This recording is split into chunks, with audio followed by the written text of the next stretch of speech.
Well, a virtual hello. I'm Captain Catherine Jordan, Royal Navy. I'm currently the Commanding Officer of HMS Collingwood and Captain of the Maritime Warfare School. And we are affiliated to Stafford, which we are very proud to be affiliated to, and delighted to share with you my leadership experiences today as part of your webinar. I joined the Royal Navy in 1993 as a university cadet entrant, which kindly meant that the Royal Navy sponsored me to read law at university. I joined as an observer, and so my initial training took me through flying training, and I qualified on the Lynx helicopters, and from there I progressed to be a flight commander and came across to more general warfare in the surface environment, particularly as a principal warfare officer, learning to fight the ship from the operations room. Have commanded 3 warships, HMS 7, a fishery patrol vessel, mostly working around the UK, HMS Clyde, the Falkland Islands patrol vessel, and HMS St Albans, one of our Type 23 frigates. In fact, she's the youngest Type 23 frigate, but she's now still about 20 years old. And then through various staff roles in our Navy Command headquarters in programming and acquisition, as well as policy. And now I'm commanding HMS Collingwood, which is the Navy's largest training establishment and trains all ratings and officers in weapon engineering and warfare skills.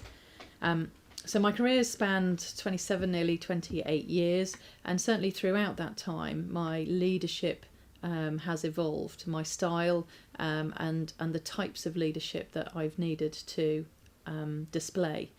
Very much when we start our training, and I was 18 when I went to Britannia Royal Naval College, which is steeped in leadership history, is very much on action-centred leadership, but does allow people to develop their own styles, but very much geared towards the decision-making, time-constrained type of leadership role, because as soon as you go into your first job, particularly as an officer in the Royal Navy, you will be in a leadership role.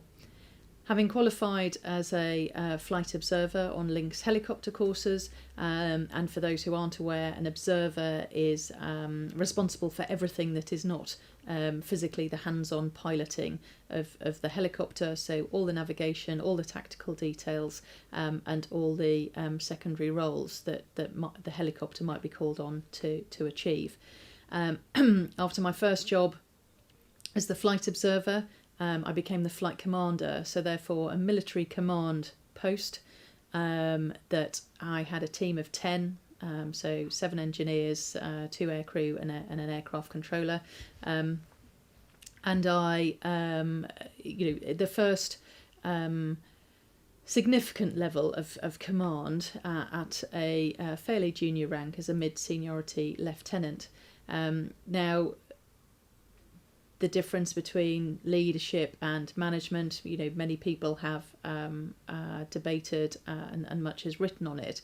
Certainly for me, I found, in day-to-day running of that flight and in our contribution to the wider ship mission, it was a lot of managing the people and the planning side of it, all quite slower term, but certainly in roles when I was the duty officer, perhaps on board, or the officer watch, or certainly tactically in the aircraft, then leadership was also tested in those roles, and that's more likely where those split-second, life-saving potentially decisions had to be made.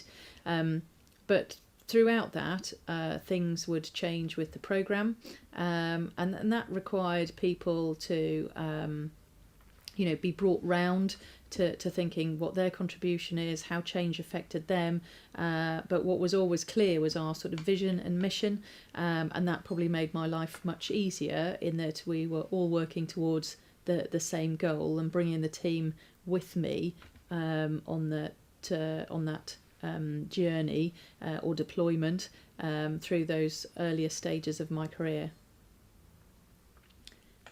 Having moved from a small team of about 10 as a flight commander, I qualified as a principal warfare officer and became the operations officer in a ship.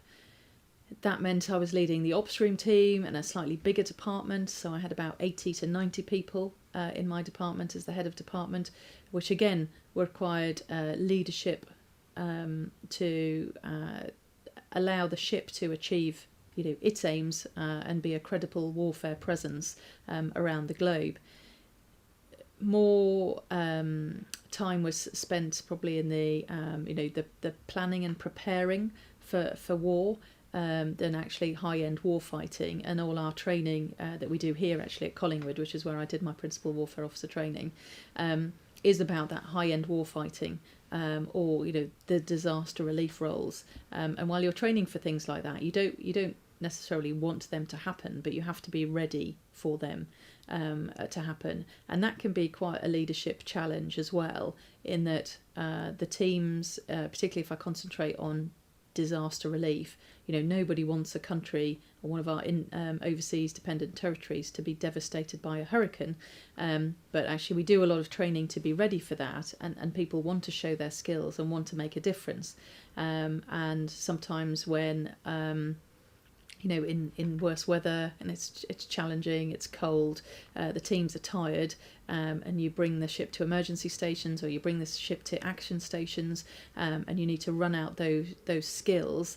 It does take your own enthusiasm, your own determination, and leadership in those situations to bring the team with you to get that job done, even if it's just in the exercise sense, but making it as realistic as possible so that I was assured, and therefore I could assure the commanding officer at the time, that we were ready should any of those situations arise. And so in the, even if it wasn't in the dynamic or kinetic situations, leadership, certainly as a military officer, is something that you do and is tested on a daily basis. Having moved from that to, I was lucky enough to be selected for command, and I went to HMS 7 in fishery protection roles and HMS Clyde in the Falkland Islands, and certainly working with other agencies, not necessarily all military agencies, and actually going back one step to when I was in Iraq on a battle staff role, working with other nations and the Iraqis patrol boat squadron, developing their capabilities so that eventually they could protect their own oil platforms, which was obviously critical to their national infrastructure and economic growth post the war. A different dimension was added into those sort of leadership challenges, which was other people's cultures, other people's ways of operating. In the Navy, our structure and how we train everybody is all about ships and submarines at sea.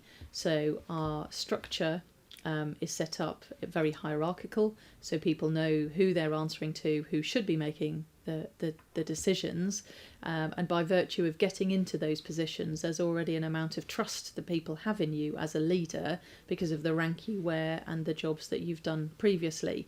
When you're then working with a different nation who operates differently, as well as different cultures to your own, then these are all factors that need to be taken into consideration, and that's where the higher certainly I've gone up the chain, there's certainly less time constraint or dynamic decisions that have to be made, and certainly more sort of thoughtful direction that has to be given to a team and step in earlier to direct them the way you want to go to achieve your vision or the mission that has been set for you.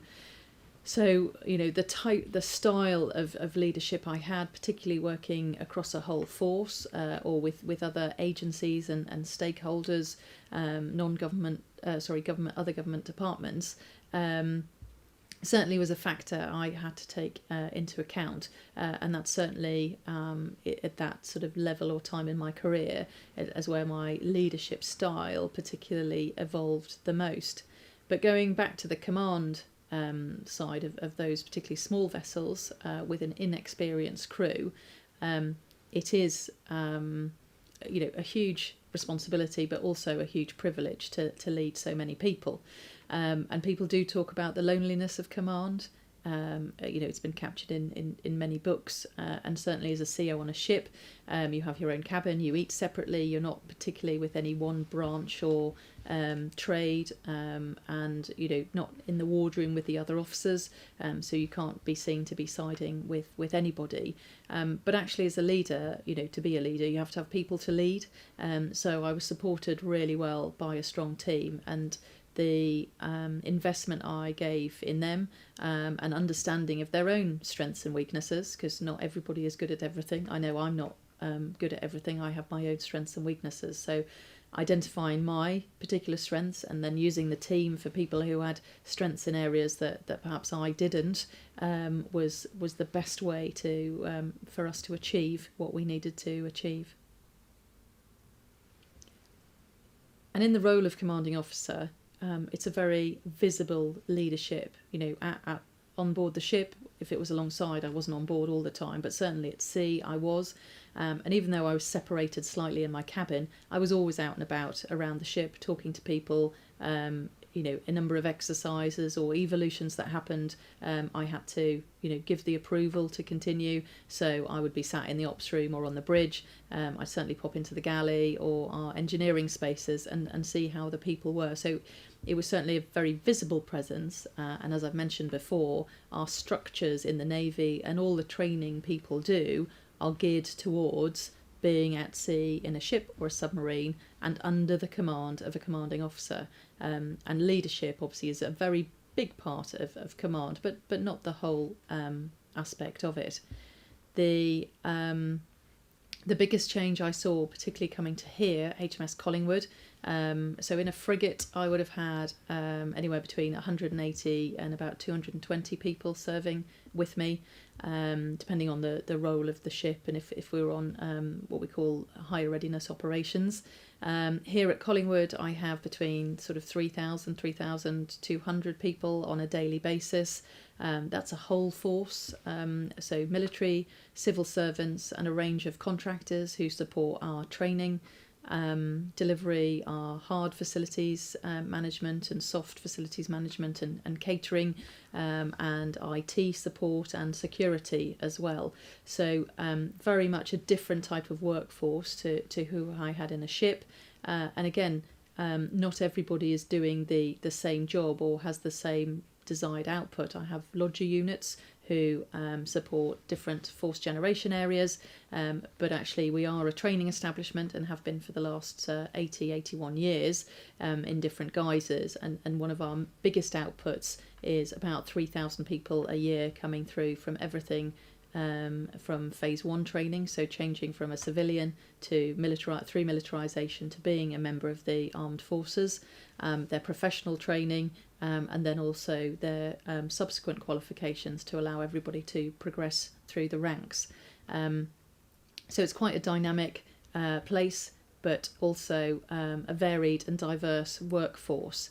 And actually in my position now, and similarly probably to when I was driving HMS St Albans, I'm actually a leader of leaders. I have very talented leaders in their own right who work to me and with me, which again gives a different stance to how I approach decision making, certainly, and using their talents again and their expertise to help me.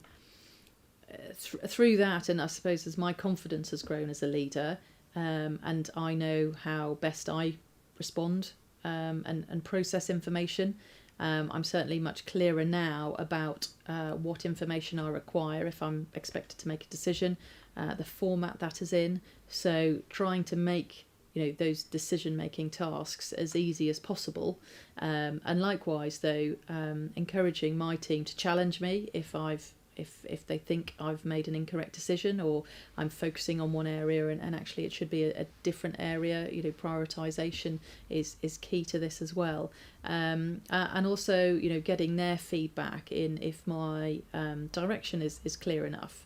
No ambiguity, particularly back at the sort of the coal face is something you don't want. We're geared up to give very clear orders, but actually I don't want to be too prescriptive, because I want my team to develop, because that's the best way that they're going to support me in the future as well. The other difference with my leadership role here in Collingwood goes back to that visible leadership. On a ship, it's about just over 120 metres long, and everybody is enclosed in a steel box and going around the world on deployment together. So it was very easy for me to get to know my whole team of close to 200. When there's 3,000 people, it is slightly different, and likewise I can't be everywhere all the time. So that visible presence, that visible leadership, figurehead role has been certainly more challenging in this role I'm in now. Add on top of that the COVID-19 pandemic, where we weren't supposed to be mixing with people we didn't see all the time. We had to be working from home where we could, and ensuring everybody's safety. That gave, again, a different challenge to all of us here, so myself and also the leaders who work underneath me. So it wasn't, it was being accessible still and approachable always, but not necessarily the same visibility of me walking around my establishment or people seeing me with my uniform on, particularly as we move to something like this in the virtual world. So one thing I did start was a quick sort of 5-minute update from me, recorded weekly, that was put onto our defence learning environment, so all the trainees could see it, and the intranet, so that people at least heard from me, or could hear what I had to say if they wanted to. It was mandatory for the trainees, but not all the staff, to listen to. But I would just give them the update of where we are, my thoughts and my approach to it, and my reassurance that those of us in the senior management team had particularly their safety at the heart of everything we were doing. Because what we had to do was continue to deliver trainees to the front line. The Navy never stopped its operations. Out of a Navy of close to 30,000 people, we often have between 5,000 and 8,000 people deployed at any one time, in overseas appointments and in ships around the globe, and submarines, of course, and air stations and squadrons as well. And we need to keep that growth going. We need to provide reliefs for those people, so that they can have some home time, but also they can also progress their careers as well. So our training machine had to continue, as did our units here, who do provide 24/7 support to force-generated units around the globe. So we had to adapt quickly. And none of us were experts. We had business continuity plans, which we did exercises on twice a year, but I think it's fair to say nobody anticipated the impact of CV-19.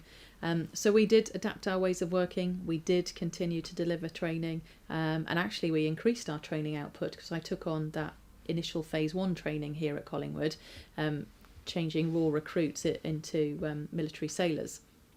As well, so it proved that with the team working together, and a clear vision, and an understanding of why we're doing it, was really key. You can tell people how to do things, and when you need them doing it, but why we're doing it.